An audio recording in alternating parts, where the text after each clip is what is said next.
जय Hind to all defence aspirants. कैसे सभी?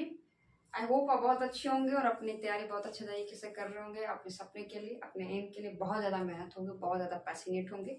ठीक है, नहीं है तो भाई हो जाइए, क्योंकि हमारा जो एग्ज़ाम है बहुत ही पास है। सारे डिफेंस के एग्ज़ाम जो है बहुत पास है।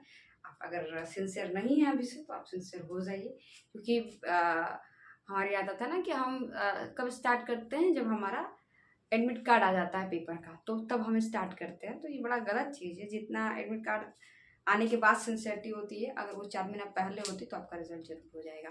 ठीक है, जैसा कि मैंने आपसे नेक्स्ट पिछले लेक्चर में स्टेट लाइन 4 करा दिया था, यानी कि वहीं पे हमारी स्टेट लाइन की एंडिंग हो गई थी। ठीक है, कुछ दिन बाद आपको उसका प्रैक्टिस सेशन देखने को मिलेगा हमारे सी डिफेंस फाइटर के यूट्यूब चैनल पे।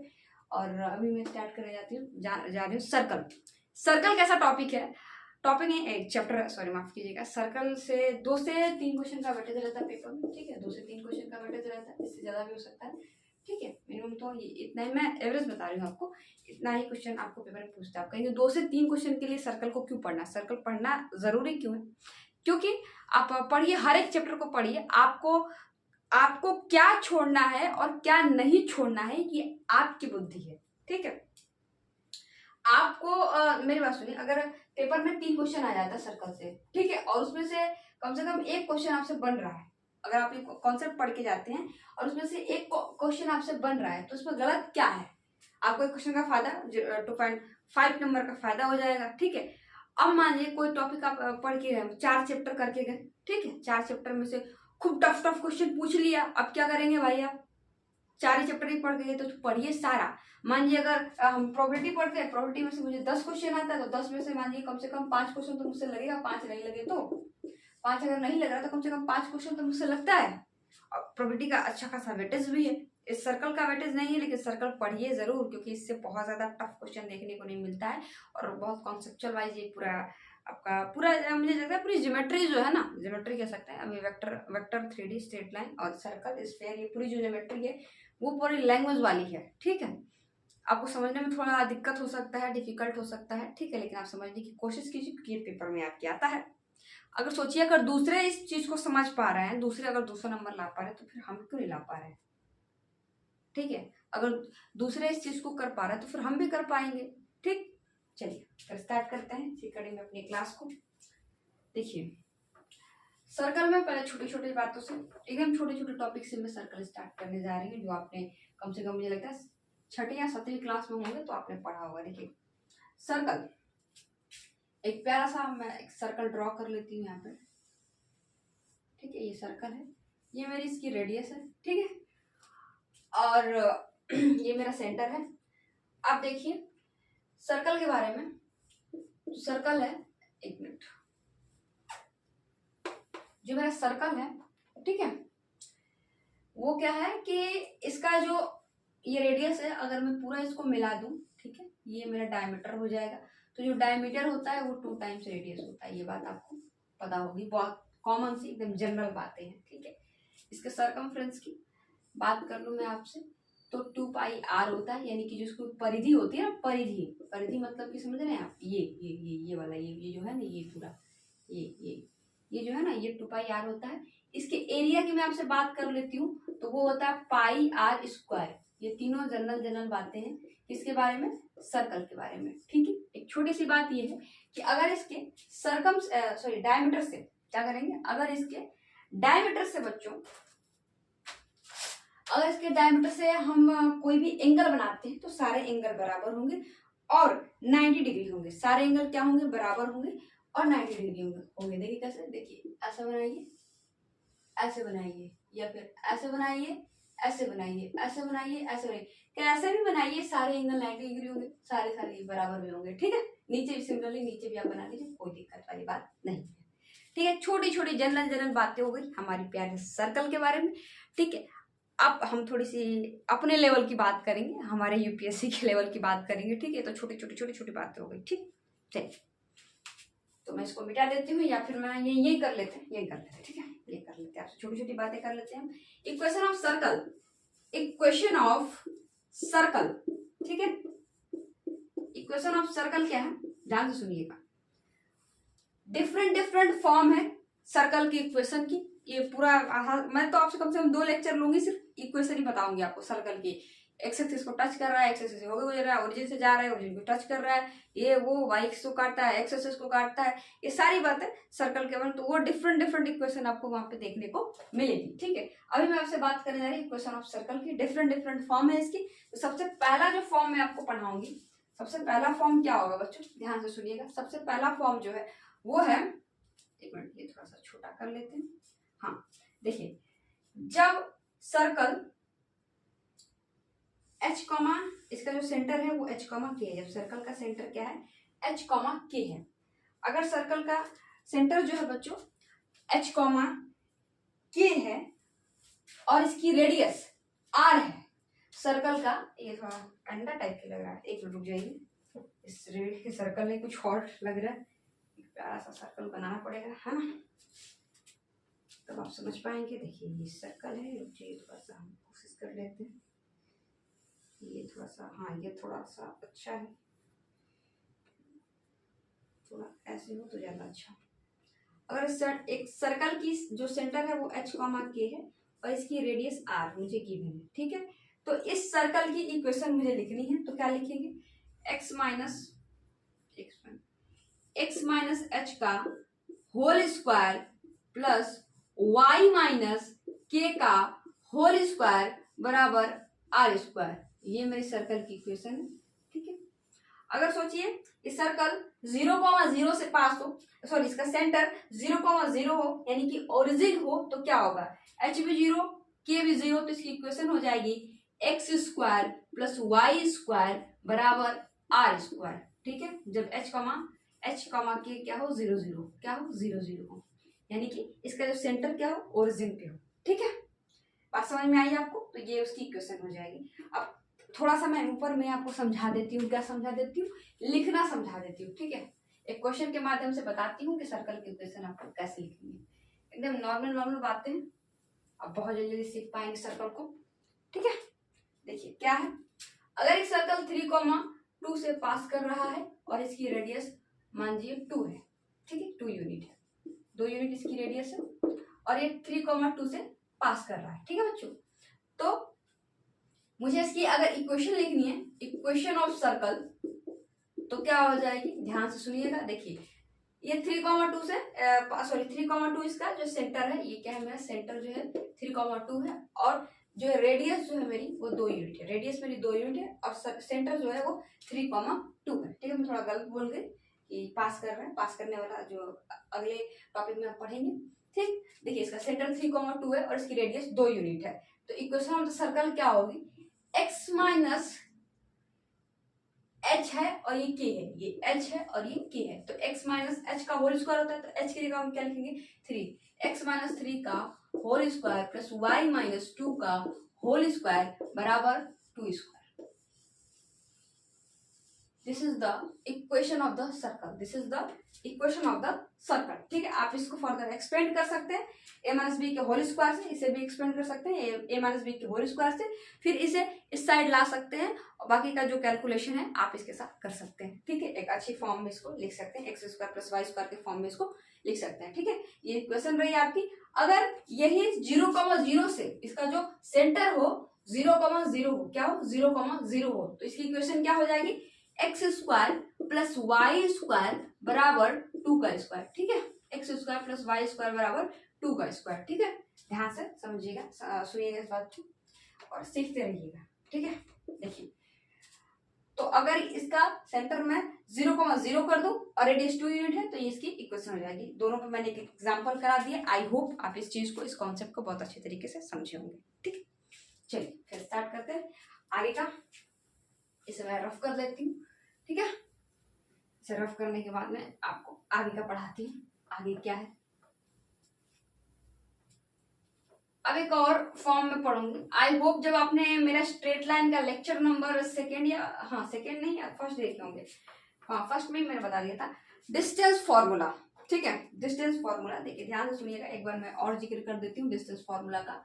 ये पॉइंट है x1 y1, ये पॉइंट है x2 y2, दोनों के बीच मुझे डिस्टेंस निकालनी है, तो मुझे लिखते हैं हम क्या, x2 माइनस x1 का whole square plus y2 minus y1 का होल स्क्वायर, ये पूरा का अंडर रूट, ये होता है इन दोनों लाइन के बीच में डिस्टेंस। यही मेरा डिस्टेंस फॉर्मूला है, ठीक है। चलिए इसका यूज होगा, क्या यूज होगा ध्यान से सुनिएगा। मुझे इक्वेशन लिखनी है, equation of circle passing through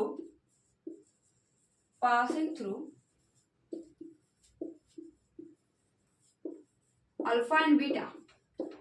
एक ऐसे सर्कल का इक्वेशन मुझे लिखना है जो अल्फा बीटा से पास कर रहा हो और जिसका सेंटर क्या है, जिसका सेंटर h, k है, इसका सेंटर h, k है और अल्फा और बीटा से क्या कर रहा है, पास कर रहा है। मुझे इस टाइप के इक्वेशन की सर्कल की इक्वेशन लिखनी है, ठीक है। कैसे लिखेंगे ध्यान से सुनिएगा, मैं आपको समझा देती हूँ। उसमें डिस्टेंस फॉर्मूला का क्या यूज है, उससे पहले मैंने आपको बता दिया ताकि आप अगर भूल गए होंगे तो एक बार आपको रिकॉल हो जाए सारी बातें।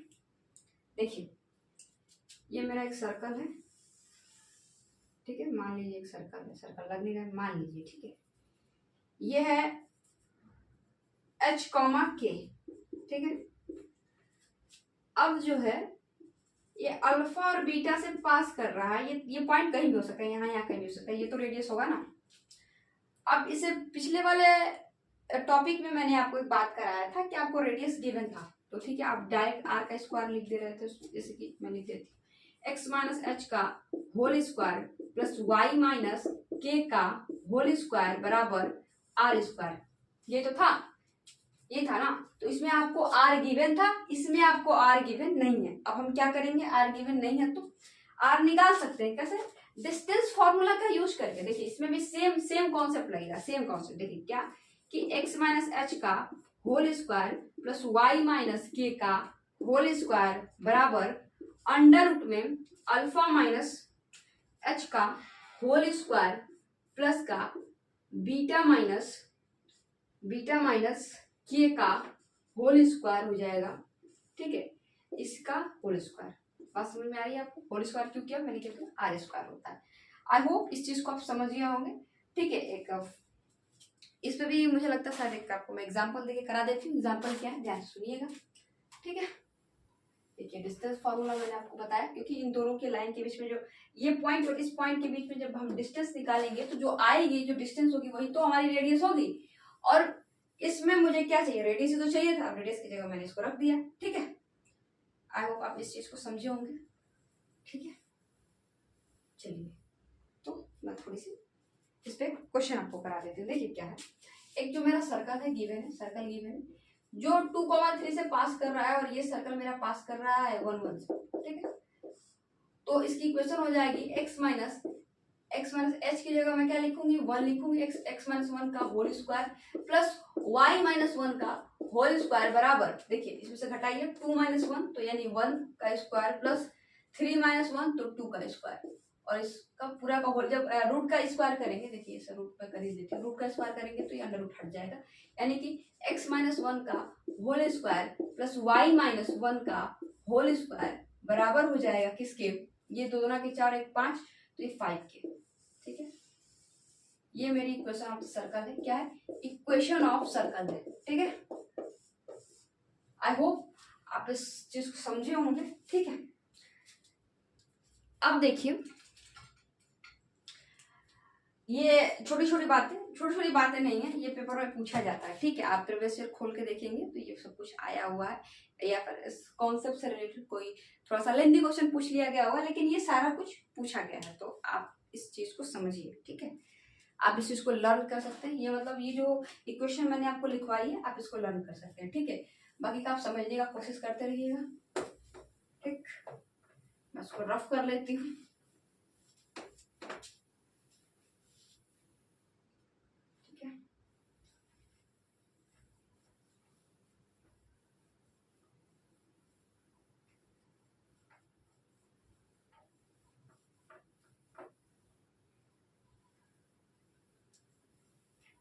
ठीक है। और इसको कंटिन्यू करेंगे हम, चलिए पूरा रफ कर लिया मैंने, ठीक है। अब ये मैंने आपको करा दिया, 2 इक्वेशन मैंने सर्कल किया आपको करा दिया, ठीक है बच्चों। अब मैं बात करने जा रही हूँ जनरल इक्वेशन ऑफ सर्कल की, किसकी, जनरल इक्वेशन ऑफ सर्कल की, किसकी? General equation of circle, general equation of circle. देखिए सर्कल की जनरल इक्वेशन क्या होती है, ध्यान से सुनिएगा और ये याद कर लीजिएगा, हर एक बच्चे को याद होगी अब तक, मुझे यहाँ तक उम्मीद है आपसे। X square plus Y square plus 2gx plus 2fy plus c बराबर 0, ये होती है हमारी जनरल इक्वेशन ऑफ सर्कल। ठीक है, एक सर्कल इसी टाइप का दिखता है, ठीक है, किस टाइप का? इस टाइप का। अब इसके सेंटर की भी बात करूं तो सेंटर क्या होता है? माइनस का g माइनस का f, और इसकी रेडियस जो होती है under root G square plus F square minus का c। ठीक है, ध्यान रखिएगा। अब एक क्वेश्चन मैं आपको करा देती हूँ, उसमें मैं आपको सेंटर निकाल के दिखा दूंगी, रेडियस निकाल के दिखा दूंगी, ताकि ये कॉन्सेप्ट आपका बिल्कुल क्लियर हो जाए। देखिए क्वेश्चन क्या है, क्वेश्चन क्या है बच्चों, एक सर्कल की क्वेश्चन गिवन है मुझे, 3x square plus 3y square plus 6, ठीक है 6 कर लेते हैं, 6x प्लस 12y प्लस इसको कर लेते हैं हम क्या, 15 कर ले, 18 बराबर 0। ठीक, ध्यान से सुनिएगा। अब मेरे पास एक सर्कल की क्वेश्चन दी हुई है, उसने बोला है, उसने क्या बोला है कि आपको इससे रेडियस को फाइंड आउट करना है। किसको बच्चों? रेडियस को फाइंड आउट करना है, ठीक है, और सेकेंड जो है मुझे इसे सेंटर फाइंड आउट करना है। ठीक है, रेडियस भी फाइंड आउट करना है और मुझे सेंटर भी फाइंड आउट करना है। तो क्या करेंगे, ध्यान से सुनिएगा। रेडियस और सेंटर फाइंड आउट करने के लिए सबसे पहले देखिए, जो इक्वेशन मैंने आपको लिखवाई है उसमें एक्स स्क्वायर और वाई स्क्वायर के जो कोफिशिएंट है दोनों ही क्या है, 1 1। यहाँ भी कुछ नहीं है, यहाँ भी कुछ नहीं है, लेकिन इसमें तो कुछ है। अब मुझे क्या करना पड़ेगा, सब में 3 से डिवाइड करना पड़ेगा। तो मैं क्या करती हूँ, सब में पहले 3 से डिवाइड कर देती हूँ, यानी कि x square plus Y square, इसको 1 1 बनाना है तो सबसे पहले मुझे 3 से डिवाइड कर देती हूँ। ठीक है, फिर इसमें मैंने 3 से किया तो 3 दूना के 6, 2x प्लस 3 चौके 12, ठीक है, प्लस 3 छक 18, 0। ठीक, अब ये बन गई मेरी क्या, अब ये जाकर के बनी है मेरी इक्वेशन ऑफ सर्कल। ठीक, अब इससे मैं कंपेयर कराऊंगी। देखिए माइनस का g माइनस का f मुझे चाहिए, तो g और f निकालने के लिए आप क्या करेंगे, इसमें minus g minus f centre निकालने के लिए -2 से डिवाइड कीजिएगा। किसमें? इसमें -2 से और इसमें -2 से डिवाइड कीजिए तो सेंटर निकल जाएगा। देखिए ये आ जाएगा -1 और ये जाएगा -2, ये मेरा सेंटर आ गया -1 -2। ठीक है, अब मुझे निकालना है रेडियस। तो रेडियस क्या होती है, g और G square plus F square minus का c। तो जी स्क्वायर क्या है, देखिए जी क्या है मेरा यहाँ पे माइनस, ये 1 है और 2 है, तो जी करेंगे अंडर रूट में आ जाएगा 1 का स्क्वायर प्लस 2 का स्क्वायर माइनस का c। c की जगह क्या है बच्चों, c की जगह ध्यान से देखिएगा, c की जगह है 6, तो c की जगह मैं 6 घटा देती हूँ। थोड़ा सा लगता है गड़बड़ हुई, तो रूट में माइनस आ नहीं सकता है। ठीक है, ये डेटा मैं थोड़ा चेंज कर लूँ, यहाँ पे डेटा कुछ चेंज कर सकते हैं। आप समझ गए कि ये रेडियस कैसे निकलता है, बस मुझे ये समझाना था कि रेडियस कैसे निकलता है। ये मैंने मन से अपनी इक्वेशन लिखी थी और ये बात मैं आपको समझा सकूं कि एक्स स्क्वायर और वाई स्क्वायर का कोफिशिएंट 1 है। तो सबसे पहले अगर कोई इक्वेशन दी हुई है तो सबसे पहले आप उसको क्या करेंगे, एक्स स्क्वायर और वाई स्क्वायर के कोफिशिएंट को सबसे पहले क्या करेंगे, 1 बनाएंगे। ठीक है, ये सबसे पहला काम हमारा होना चाहिए। ठीक है, तो आई होप आप इस सारी चीजों को समझे होंगे। अब मैं इसको रफ कर लेती हूँ, मैं बात करती हूँ अपने अगले फॉर्म की। अगला फॉर्म क्या है बच्चों, अगला फॉर्म है डायमीटर फॉर्म। कौन सा फॉर्म, डायमीटर फॉर्म। ठीक है, एक एक कॉन्सेप्ट को आप अपने कॉपी में नोट डाउन कीजिए और उसे लर्न कीजिए, क्योंकि ये सारा कॉन्सेप्ट पेपर में पूछता है। ठीक है, इससे जुड़े हुए, इससे रिलेटेड जो है कि PYQ आप सॉल्व कीजिए। ठीक है, क्योंकि ये सारी चीजें पेपर में आती है, जब तक आप PYQ सॉल्व नहीं करेंगे तब तक आपको कॉन्फिडेंस बिल्ड नहीं होगा। ठीक है, तो PYQ सॉल्व करना बहुत ज्यादा जरूरी है। ठीक है बच्चों, चलिए अब हम बात करते हैं अपने डायमीटर फॉर्म की। देखिए डायमीटर फॉर्म क्या है, ध्यान से सुनिएगा। डायमीटर फॉर्म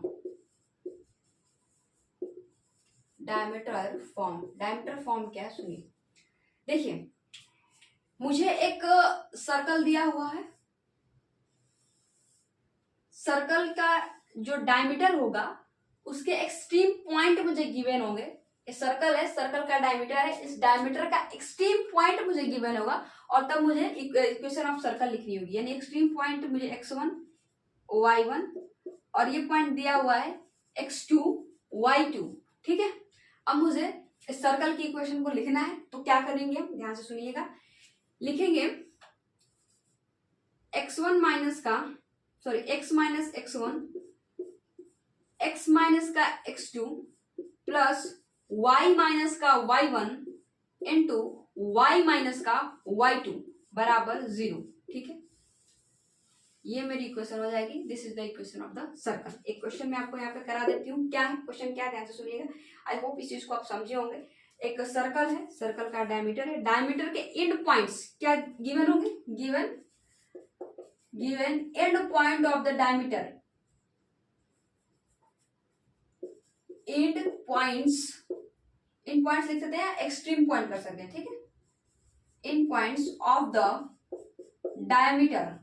डायमीटर के एंड पॉइंट्स हमें गिवन होंगे। ठीक है, मान लीजिए दिया हुआ है 2,3 और ये दिया हुआ है 4,1। ठीक है, तो मुझे क्या करना है, मुझे इक्वेशन लिखना है। तो x माइनस का x1 की जगह 2, फिर x माइनस का 4, x2 की जगह क्या हो जाएगा 4, x minus x2 plus y minus का y1, y1 की जगह क्या है 3, y माइनस का y1 इंटू y माइनस का y2 की जगह क्या हो जाएगा 1। ठीक है, ये मेरी बराबर 0, बराबर 0।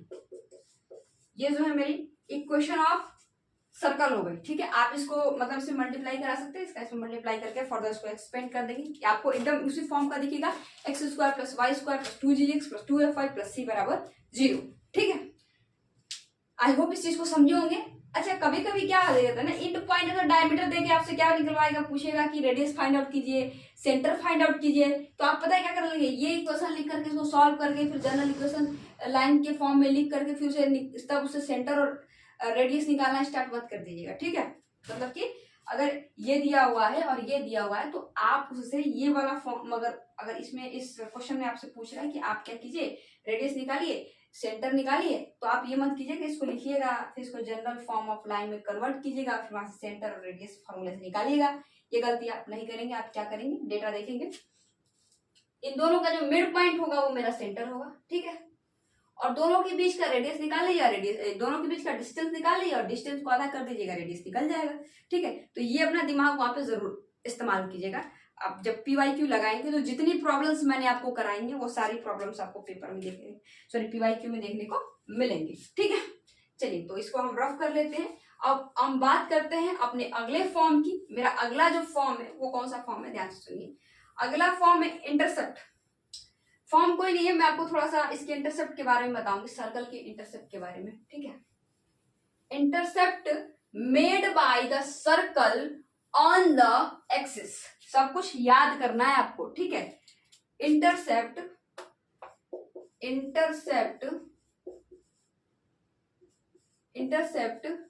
Made by the circle on the axis पे सर्कल के द्वारा बनाया गया इंटरसेप्ट। ठीक है, ध्यान से सुनिएगा। एक मेरा सर्कल है, ठीक है, अब ये एक्स एक्सिस पे कितना इंटरसेप्ट बना रहा है, ये वाई एक्सिस पे कितना इंटरसेप्ट बना रहा है। ठीक है, ये दोनों की चर्चा हम करेंगे। देखिए एक्स इंटरसेप्ट क्या होता है, इसका एक्स इंटरसेप्ट जो होगा, एक्स इंटरसेप्ट क्या होगा, ध्यान से सुनिएगा। एक्स इंटरसेप्ट होगा 2√g² माइनस का c, यह है मेरा एक्स इंटरसेप्ट। और वाई इंटरसेप्ट क्या होगा, वाई इंटरसेप्ट क्या होगा, ये सब कुछ याद करना है। ठीक है, अब ये कहाँ से आया, कैसे आया, ये आपको जो है कि अपने एकेडमी में पढ़ना चाहिए था। ठीक है, f² माइनस का c। ठीक है, ये एक्स इंटरसेप्ट है, ये वाई इंटरसेप्ट है। एक्स इंटरसेप्ट क्या होता है 2√g² माइनस का c, और y इंटरसेप्ट जो होता है 2√f² माइनस का c।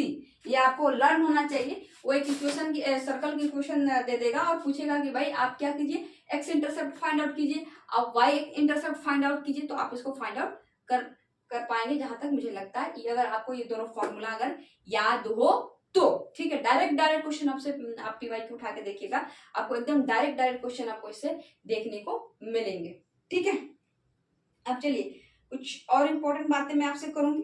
ठीक है, क्या ध्यान से सुनिएगा। देखिए ये जो है ना, ये मेरा जो सर्कल था, ये एक्स एक्सिस था, ये वाई एक्सिस था, ये ए है, ये मान लीजिए ये बी है और ये सी है। तो ए सी जो है वो क्या है, वाई इंटरसेप्ट है, और ए बी क्या है, वो मेरा एक्स इंटरसेप्ट। जरूर नहीं कि ओरिजिन पे काटेगा, ये जो मैंने ऐसे बनाया ओरिजिन के से होके जाएगा, चाहे तो वो ऐसे भी जा सकता है। ठीक है, ये ऐसे ऐसे होके जा सकता है, तो ये यहाँ पे हो जाएगा। ठीक है, ध्यान से समझिएगा इस बात को। तो जरूरी नहीं है कि मैंने ऐसे बनाया ना कि उसने ओरिजिन पे काट दिया, लेकिन वो ओरिजिन पे काट नहीं रहा है। ठीक है, ये मेरा AC जो है ये y इंटरसेप्ट है, AB जो मेरा x इंटरसेप्ट है। मैंने यहाँ पे लिख दिया है x इंटरसेप्ट और y इंटरसेप्ट, यानी कि x एक्सिस पे काटा गया इंटरसेप्ट और y एक्सिस पे काटा गया इंटरसेप्ट। ठीक है, अब मान जाइए कि अगर x इंटरसेप्ट 0 हो जाता है, तो आप इस बात से क्या समझते हैं? अगर x इंटरसेप्ट 0 हो जाता है, इसका मतलब कि सर्कल टच कर रहा है किसको, x एक्सिस को। इंटरसेप्ट काट ही नहीं रहा, यानी कि x एक्सिस को टच कर रहा है। तो सर्कल टचेस x एक्सिस। अगर सर्कल x एक्सिस को टच कर रहा है तो क्या होगा, ध्यान से सुनिएगा। देखिए, अगर सर्कल टच कर रहा है x एक्सिस को, तो x इंटरसेप्ट क्या हो जाएगा, 0, यानी कि g√g² माइनस का c बराबर 0, यानी कि इट्स इम्प्लाइज दैट g² बराबर c। ये एक कंडीशन है जो आपसे पेपर में पूछी जाएगी। ये कंडीशन से के थ्रू आपसे क्वेश्चन पूछा कि मान लीजिए अगर उसका x इंटरसेप्ट 0 है तो समथिंग कुछ निकालने को दे देगा। आपको पता होना चाहिए कि g² c के वहां पे बराबर होगा। सिमिलरली अगर ये circle touches y axis, circle touches y axis, अगर सर्कल y एक्सिस को टच करता है तो क्या होगा, 2√f² माइनस का c बराबर 0, यानी कि ये हो जाएगा f² बराबर c। ठीक है, आई होप इस चीज को आप समझ पाए होंगे। अगर x एक्सिस को टच करता है तो g² बराबर c, अगर y एक्सिस को टच करता है तो f² बराबर c। अब एक चीज सोचिए, इसको याद करने का एक तरीका क्या हो सकता है, जहां तक मेरे दिमाग में आ रहा है। आपने फॉर्म पढ़ी है, x² plus y² plus 2gx plus 2fy plus c बराबर 0। ठीक है, तो 2gx पढ़ा होगा आपने, ध्यान से देखिएगा, 2gx पढ़ा होगा आपने। x के साथ क्या है, g, तो आप समझ जाएंगे कि जब x इंटरसेप्ट की मैं आपसे बात करूंगी तो √g² माइनस का c हो जाएगा, और जब मैं y इंटरसेप्ट की बात करूंगी तो √2f² माइनस का c हो जाएगा। ठीक है, अच्छा एक केस और, अगर सर्कल दोनों एक्सिस को टच कर देता है, circle touches both axis, circle touches both axis मतलब कि x को भी कर रहा है और y को भी कर रहा है। ठीक है, तो फिर तो ये दोनों 0, यानी कि g² बराबर c ये भी होगा और f² बराबर c ये भी होगा। ठीक है, बहुत बहुत बहुत इंपॉर्टेंट टॉपिक ये चल रहा है बच्चों सर्कल का। आप इस चीज को जरूर याद करके, हालांकि हर एक टॉपिक इंपॉर्टेंट है, पता नहीं पेपर में क्या जाएगा हम नहीं जानते, तो आप इसे पढ़िए कि भाई सब कुछ इंपॉर्टेंट ही है। ठीक है, तो आई होप इस चीज को आप समझ गए होंगे। ठीक है, चलिए मैं इसको रफ कर लेती हूँ और बात करते हैं हम आपसे नेक्स्ट टॉपिक के बारे में। ठीक है, नेक्स्ट टॉपिक क्या है मैं बताती हूँ आपको भी थोड़ी देर में, इसे रफ करने के बाद में। ठीक है, आई होप आपको ये सेशन अच्छा लग रहा होगा, और आप इसके बार बार हर लेक्चर में आपको बोलती हूँ कि भाई आप इसके नोट्स बनाइए। ठीक है, तो आप इसके नोट्स जरूर बनाइएगा। ठीक है, चलिए स्टार्ट करते हैं क्लास को। ये मिट गया, बस हो गया, चलिए ठीक है स्टार्ट करते हैं। अगला टॉपिक जो है बच्चों मेरा, आप इस चीज को समझे होंगे। ठीक है, जरूर से जरूर आप इस चीज को याद कर लीजिएगा। ठीक है, अगला टॉपिक जो है position of point with respect to line. Position of point with respect to line मतलब कि एक सर्कल है, position of point with respect to line with respect to circle, मैंने गलत बोल दिया, position of point with respect to circle. ये मेरा एक सर्कल है, ठीक है। अब ये जो सर्कल है का एक पॉइंट है, वो पॉइंट बाहर है, लाइन पे है या उसके अंदर है, ये मुझे कैलकुलेट करना है, ठीक है। अब हम इसको कैलकुलेट करने के लिए क्या करेंगे, ध्यान से सुनिएगा इस बात को। ये जो पॉइंट है मेरा, ये जो पॉइंट P है मेरा, वो है x1 y1, ठीक है। इसी के बारे में मुझे बताना है कि ये इस सर्कल पे है, सर्कल के अंदर है या सर्कल के बाहर है, ठीक है। I hope you got it, ठीक है। तो देखिए, what is the equation of the circle, this is the x square plus Y square plus 2gx plus 2fy plus c बराबर 0, ठीक है। This is the equation of the circle. Now let's find it. देखिए, इसमें मुझे पता है ये circle की इक्वेशन है। अब वो जो पॉइंट आप देख रहे हैं, उस पॉइंट का मुझे पता लगाना है कि भाई वो है कहाँ। तो सबसे पहले क्या करेंगे, उस पॉइंट को ना इस लाइन में, इस इक्वेशन सर्कल की इक्वेशन में आप रखिए, ठीक है। उस पॉइंट को इस सर्कल की इक्वेशन में रखिए, यानी कि x1 square plus y1 square plus 2gx1 plus 2fy1 plus c बराबर 0, ठीक है। इसको आप जब सॉल्व करेंगे न्यूमेरिकल वैल्यू आएगी, ठीक है। तो आप क्या करेंगे, इसको मैं s मान लेती हूँ। अगर s is greater then 0, s is less than 0 and s बराबर 0, ये तीनों कंडीशन में क्या होगा, ठीक है। उस पॉइंट को सर्कल की इक्वेशन में रखना है, उसी को मैंने क्या माना है, s माना है। s का बहुत आगे जाके बहुत ज्यादा यूज होगा, तो आप याद करके रखिएगा भाई कि s है क्या, ठीक है। चलिए देखिए, तो s इज ग्रेटर देन 0, जब s 0 से बड़ा होगा तो जो पॉइंट होगा वो आउटसाइड होगा, अगर s 0 से छोटा है तो जो पॉइंट होगा वो इनसाइड होगा, क्या होगा, इनसाइड होगा। और अगर पॉइंट s के बराबर है तो lies on the circle, circle पे होगा, ठीक है। अगर बराबर है तो सर्कल पे होगा, बड़ा अगर ग्रेटर देन 0 है तो बाहर होगा, और लेस देन 0 है तो अंदर होगा। अंदर तो कहीं भी हो सकता है, ठीक है। आई होप आप इस चीज को समझे होंगे, नहीं समझे होंगे तो एक क्वेश्चन के माध्यम से मैं आपको समझाऊंगी। जैसे कि एक इक्वेशन में लिख लेती हूँ, x square plus Y square plus 2g plus 4x plus 5y plus 2 बराबर 0, ये मेरी इक्वेशन ऑफ द सर्कल है। एक क्वेश्चन है ये, ठीक है। ये मेरी सर्कल की इक्वेशन है और एक पॉइंट है और 1,0 को मुझे चेक करना है कि भाई ये लाई कहाँ कर रहा है, अंदर है, बाहर है, सर्कल पे है, कहाँ पे है, इसको मुझे फाइंड आउट करना है। देखिए, उसको रखिए इसमें, यानी कि मुझे s फाइंड आउट करना है। x1 y1 को इसमें रखिए, देखिए 1 रखेंगे, 1 का स्क्वायर, y तो 0 हो जाएगा, यहाँ 1 रखेंगे तो ये 4, y 0 हो जाएगा प्लस 2, 4 2 6 एक साथ, यानी कि s is greater then 0, s 0 से बड़ा है। इसका मतलब क्या है कि वो आउटसाइड लाई कर रहा है सर्कल के, ठीक है। इस तरीके कुछ जो है कि आप पॉइंट को इसमें चेक कीजिएगा, उससे पता चलेगा। अगर जो है लेस देन 0 आ रहा है तो इनसाइड करेगा, अगर बराबर 0 के है तो लाइज ऑन द सर्कल पे ही लाई करेगा, ठीक है। ये सारी बातें, सारी चीजें आप, मुझे जहां तक उम्मीद है कि आप इस सारी बातों को समझ गए होंगे, ठीक है। चलिए अब बात करते हैं अपने नहीं, इसी में एक और बात मैं बताती हूँ। ये तो एक मेथड आपको बता दिया, मैं रेडियस से बताऊंगी आपको कि रेडियस से क्या पूरा सिनेरियो रहेगा। मैं बता देती हूँ, रेडियस के साथ मैं आपको बताती हूँ, ठीक है। ध्यान से सुनिएगा।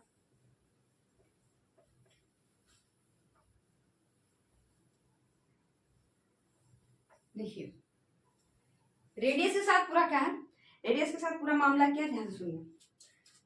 एक मैं पॉइंट लेती हूँ C और यहाँ पे ये P है ही, ठीक है। अगर CP समझ रहे हैं, C से P के बीच की डिस्टेंस, अगर CP ग्रेटर देन आता है R से, अगर CP लेस देन आता है R से, और यदि CP बराबर आता है R के, तो क्या होगा। अगर ध्यान सुनिए, देखिए ये रेडियस है मेरी, ये क्या है, ये मेरी रेडियस है। अगर CP R से बड़ा आ रहा है, यानी कि जो पॉइंट है आउटसाइड ही तो होगा, पॉइंट कहाँ होगा, आउटसाइड होगा। अगर CP R से बड़ा आ रहा है तो पॉइंट क्या होगा, सर्कल के आउटसाइड होगा। अगर CP R से छोटा आ रहा है, यानी कि जो ये होगा वो इनसाइड होगा। कहाँ होगा बच्चों, इनसाइड होगा। अगर CP R के बराबर आ रहा है, इसका मतलब कि ऑन द सर्कल, सर्कल पे ही होगा। आई होप सर्कल से तो आइए, रेडियस से तो आप बहुत जल्दी समझ गए होंगे, ठीक है। जहां तक मुझे लगता है बड़ा इजी वे है, लेकिन कभी कभी मुझे डिस्टेंस निकालना बड़ा सा थोड़ा सा अजीब सा लगने लगता है हमें, तो आप क्या कर सकते हैं, मेरे ये S वाला फॉर्मूला यूज कर सकते हैं। दोनों ही फॉर्मूला काफी अच्छा है, लेकिन जहां तक मैं प्रेफर करूंगी आप इसे यूज करें, ठीक है। चलिए, तो ये बात हो गई हमारे सर्कल के बारे में, सर्कल के भाई ये पॉइंट के पोजीशन के बारे में कि भाई ये कहाँ लाई करेगा सर्कल में, अंदर बाहर कहाँ करेगा। मैंने लाइन के बारे में सेम बताया था कि लाइन के बारे में पढ़ा। मेरा 4th लेक्चर आप देखिएगा स्ट्रेट लाइन का, तो मैंने बताया कि एक पॉइंट है जो वो लाइन के अपोजिट साइड में रहेगी कि लाइन के सेम साइड में रहेगी। ये सारी बातें मैंने आपसे की है। इसी तरह सिमिलरली आप थोड़ा थोड़ा उससे रिलेट कर सकते हैं। मैंने देखिए उसमें एक्स इंटरसेप्ट वाई इंटरसेप्ट आपको स्ट्रेट लाइन में कराया था, मैं सर्कल में भी एक्स इंटरसेप्ट वाई इंटरसेप्ट कराई हूँ। ठीक है, उससे रिलेट कर करके सारी चीजों को, सारे कॉन्सेप्ट को आप लर्न कर सकते हैं। ठीक है, मैं इसको रफ कर लेती हूँ।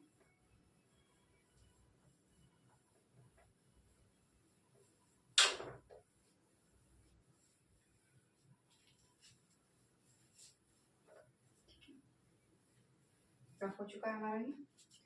चलिए, तो अब मैं बात करने जा रही हूँ लाइन और सर्कल के बारे में। ठीक है, कि एक लाइन का सर्कल के रिस्पेक्ट में क्या मामला है। ठीक, तो तीन बातें हैं, ध्यान से सुनिएगा। ठीक है, अगर एक लाइन सर्कल के अंदर है, ठीक है, देखिए एक केस में यहां बना लू, एक केस में यहां बना लू। ठीक है, अगर ये सर्कल है, ठीक है, अगर एक लाइन सर्कल के अंदर में है, कहाँ में है, अंदर में है, तो ये रेडियस हो जाएगी। तो ये जो लाइन कहलाएगी वो कहलाएगी कॉर्ड, जिसे आप कहते हैं जीवा। क्या कहते हैं, जीवा। ठीक है, ये कहलाएगी कॉर्ड यानी कि जीवा। अगर लाइन सर्कल को टच कर रही है, क्या कर रही है, टच कर रही है, ठीक है, तो ये कहलाएगा टेंजेंट। ठीक है, इसे कहते हैं हम स्पर्श रेखा। क्या कहते हैं, स्पर्श रेखा। ठीक है, ये मेरी आर है, ये टेंजेंट है, इसे कहते हैं हम स्पर्श रेखा। और ये कॉर्ड है, जिसे कहते हैं हम जीवा। तीसरी कंडीशन क्या है, लाइन आउटसाइड हो सर्कल के। ठीक है, थोड़ा सा सर्कल गड़बड़ बन गया है। ठीक है,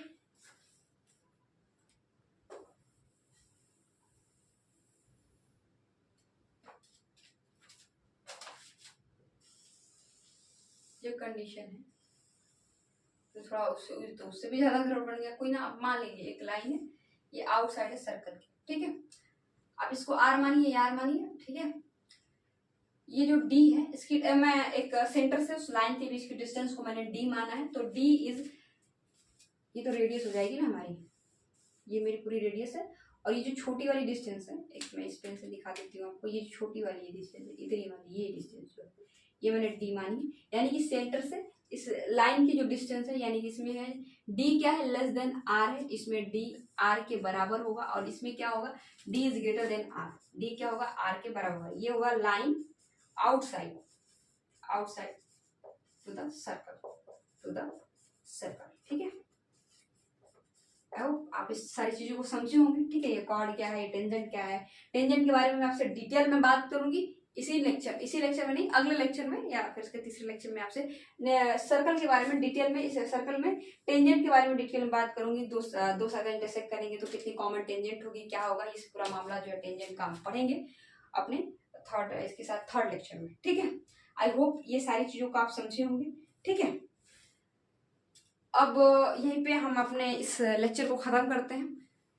अगर आपसे इस वाले लेक्चर से रिलेटेड आपके पास कोई भी डाउट हो, किसी तरीके का डाउट हो, आप मुझे कमेंट कर सकते, मिल सकते हैं। मैं आप अगर रिलेवेंट कमेंट करते हैं तो मैं उसे पढ़ती हूँ, उसके जवाब भी मैं आपको जरूर दूंगी।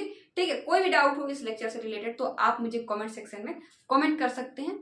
और बाकी का आप, मैं बार बार अपने हर एक लेक्चर में बोलती हूँ बच्चों कि आप इसके नोट्स बनाइए। ठीक है, आप इसके नोट्स बनाइए, नोट्स बहुत ज़्यादा इंपॉर्टेंट है। और आई होप कि आप इस चीज़ को क्या कर रहे होंगे, रिवीजन जरूर कर रहे होंगे। रिवीजन अगर नहीं कर रहे तो रिवीजन करना स्टार्ट कर दीजिए। ठीक है, कि भाई रिवीजन करना बहुत ज़्यादा जरूरी है। ठीक है, आपके पास 3-4 चैप्टर हो जाएंगे, फिर आप हो जाएंगे परेशान। तो सुबह सुबह उठिए और रिवीजन को स्टार्ट कीजिए। और कुछ इंपॉर्टेंट बातें पेपर से रिलेटेड, आप एनडीए 1 2024 का पेपर जरूर देखें जो भी बच्चे हैं। आप पीवाईक्यू पहले सॉल्व करना सीखिए। ठीक है, आप दिशा पब्लिकेशन की बुक ले सकते हैं। मैंने अपने फर्स्ट लेक्चर में भी आपको इसको रिकमेंड किया था, दिशा पब्लिकेशन की बुक आप ले सकते हैं प्रीवियस ईयर फॉर पीवाईक्यू के लिए। अगर इंग्लिश मीडियम के बच्चे हैं, कौन से इंग्लिश मीडियम वाले, इंग्लिश मीडियम वाले बच्चे हैं तो वो दिशा पब्लिकेशन की बुक ले सकते हैं पीवाईक्यू के, पीवाईक्यू सॉल्व करने के लिए, ठीक है। उसमें 2002 से या फिर 2000 से लेकर के अब अभी तक के पीवाईक्यू आप वहाँ पे देख सकते हैं। उसमें गलतियां हैं बहुत, ठीक है, गलतियां तो हर एक बुक में है, कहीं ना कहीं गलतियां होंगी, ठीक है, तो लेकिन कम गलतियां हैं लेकिन कम गलतियां, ठीक। कुछ चैप्टर ऐसे हैं जिसमें कुछ ज्यादा गलती है, बट फिर भी बहुत अच्छी किताब है, क्योंकि वहां पे ना आपको सारी चीजें, सारा जो पीवाईक्यू है, हर एक चैप्टर, हर एक ईयर का पीवाईक्यू आपको वहां पे देखने को मिल जाएगा। तो काफी बहुत अच्छी किताब है, आप उसको लीजिए, जरूर से जरूर सॉल्व कीजिए, पीवाईक्यू लगाइए, क्योंकि उससे एक कॉन्फिडेंस आपके अंदर बिल्ड होगा कि भाई क्या, जैसे कि मैंने एक आपको पढ़ा दिया एक चैप्टर, जैसे कि स्ट्रेट लाइन मैंने आपको पढ़ा दिया, तो स्ट्रेट लाइन के आप पीवाईक्यू जरूर से जरूर सॉल्व कीजिए, ठीक है, क्योंकि उससे आपके अंदर एक कॉन्फिडेंस आएगा कि भाई मैं भी पीवाईक्यू सॉल्व कर पा रहा हूँ, यानी कि मैं जो पिछले ईयर पेपर में क्वेश्चन पूछे गए हैं मैं उनको सॉल्व कर पा रहा हूँ, यानी कि इस साल भी जो पूछे जाएंगे और डेफिनेटली आप सॉल्व कर पाएंगे। पेपर की टेक्निक, उसको जब पेपर आता है ना 10 बजे तो दिमाग सब गायब हो जाता है पेपर को देख देख करके, तो उस समय आपकी सबसे अच्छी प्रैक्टिस जिस बच्चे की होगी वही बच्चा डरेगा नहीं पेपर में। होता है ना, डर लग रहा है, ये हो गया वो हो गया, अगर आपने बहुत अच्छी प्रैक्टिस की है, बहुत अच्छे लेवल की प्रैक्टिस की है, तो आप डरेंगे नहीं पेपर में, और डरना तो स्वाभाविक बात है, ठीक है। लेकिन वो जो आपके अंदर कॉन्फिडेंस एक अलग सा होगा पेपर को देख करके, ठीक है। और उससे पहले पेपर में कौन से क्वेश्चन करना है इससे ज्यादा जरूरी है कि कौन सा क्वेश्चन छोड़ना है। बार बार आपसे कह रही हूँ कि कौन सा क्वेश्चन करना है, इससे ज्यादा जरूरी है कि कौन सा क्वेश्चन छोड़ना है, ठीक है। ये छोड़ने वाली टेक्निक आपको आनी चाहिए। अगर जो इस बार का पेपर आया एनडीए 1 2024 का जो पेपर है, आपको मैथ का पेपर जरूर देखना चाहिए। मैथ के पेपर में उसमें बच्चों ने स्कोर किया है, बहुत अच्छा भी स्कोर किया, कुछ 60 नंबर 80 नंबर भी ला ला के उन्होंने पास हो। देखिए इसमें क्या है कि कट ऑफ का पूरा खेल है भाई। कट ऑफ 60 नंबर गई इस बार की, कट ऑफ कितने हो गई, जो 60 नंबर गई इस बार की कट ऑफ 60 इसी के आसपास होगी, ठीक है। जब एनडीए 1 2024 का फाइनल मेरिट लिस्ट जब आएगी तो उसके समय आप कट ऑफ यूपीएससी रिलीज कर देगी, आप देख सकते हैं, ठीक है। 60 नंबर इस बार की कट ऑफ रही है बच्चों, ठीक। तो आप इस चीज को समझिए कि जिसने कहा ना पेपर के बाद से बहुत ज्यादा टफ पेपर आया था, उस पेपर में भी कम से कम 30 से 40 क्वेश्चन ऐसे थे जिससे आप कर करके इजीली कट ऑफ क्लियर कर सकते थे। हर एक पेपर में ऐसे जरूर आपसे 50 क्वेश्चन तो ऐसे मिलेंगे ही आपको, जिससे आप कर करके पेपर को फाड़ सकते हैं, फाड़ नहीं सकते मतलब कि आप क्लियर कर सकते हैं अपना सेशनल, ठीक है, यानी कि मैथ्स को क्लियर कर सकते हैं। ऐसा कम से कम 50 क्वेश्चन जरूर मिले, 50 नहीं मिलेगा तो 40 से 45 मान के चलिए, ऐसे जरूर से जरूर क्वेश्चन थे जिससे आप कर करके आप जो है कि कट ऑफ को क्लियर कर सकते हैं, ठीक है। तो उसके लिए आपको चाहिए हर एक चैप्टर की एकदम बढ़िया लेवल की प्रैक्टिस, और सारा चैप्टर पढ़िएगा, तो सारा चैप्टर पढ़ने के बाद ही पता चलेगा कि आपको क्या छोड़ना है और क्या पढ़ना है, पेपर में कौन सा क्वेश्चन करना है, कौन सा क्वेश्चन स्किप कर जाना है। अब करेंगे लड़ेंगे नहीं तो पता कैसे चलेगा भाई ये मजबूत है ये ताकतवर। करते समय सारा क्वेश्चन कीजिए, इजी डिफिकल्ट जो है मॉडरेट सबको कीजिए, लेकिन पेपर में आपको इजी डिफिकल्ट मॉडरेट छाटना है कि भाई बहुत ज्यादा लेंदी क्वेश्चन आप उसको छोड़ दीजिए। अब पता कैसे चलेगा कि वो लेंदी है, जब आप उस क्वेश्चन से को किए रहेंगे तब तो पता चलेगा क्वेश्चन लेंदी है, ऐसे तो कैसे से पता चल जाएगा। तो आप पीवाईक्यू निकालिए, पीवाईक्यू सॉल्व कीजिए, ठीक है। बाकी का अपना लेक्चर हम यही खत्म करते हैं, मिलेंगे आपसे नेक्स्ट लेक्चर में, तब तक के लिए जय हिंद।